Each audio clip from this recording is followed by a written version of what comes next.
Shucks, late na naman.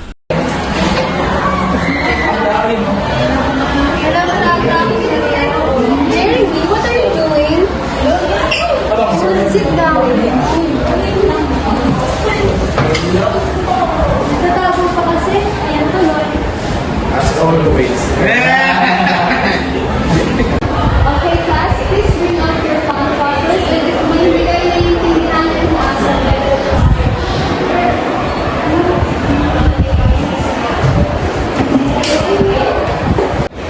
Ikaw na lang dito.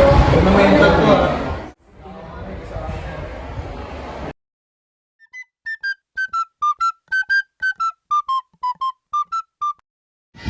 What is a hypothesis testing? Hypothesis testing using a t-test is a statistical method used to determine whether there is significant difference between the means of the two groups. It is small and it is commonly applied when the sample size is small and the population standard deviation is unknown.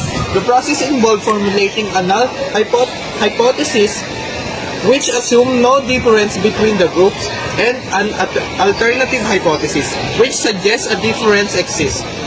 A t-test calculates the t-value which is then compared to a critical value from a t-distribution to decide whether to reject or fail to reject the null hypothesis. If the p-value is lower, then the chosen significance level, for example 0.05, the null hypothesis is rejected, indicating a statistically significant difference. Kikita mo sa imagine mo, success ka eh. Bigla kang sumakses eh.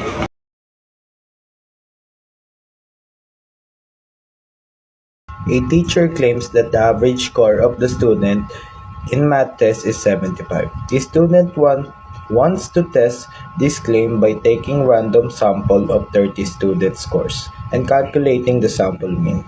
Hypothesis statement. Null hypothesis. The average math test score is 75. Mu equals 75. Alternative hypothesis. The average math test score is not 75. Mu is not equals to 75. Equation for one-step t-test.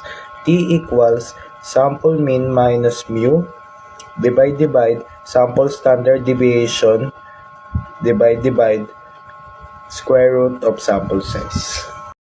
The sample mean is 72, sample standard deviation is 10, sample size is 30, and population mean is equals to 75.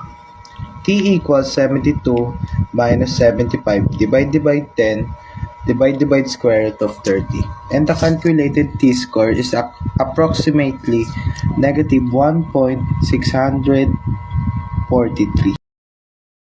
The rejection region, which is the shade red areas, and the t-value, which is the dashed red line, is negative 64, and the t-distribution curve is the yellow line.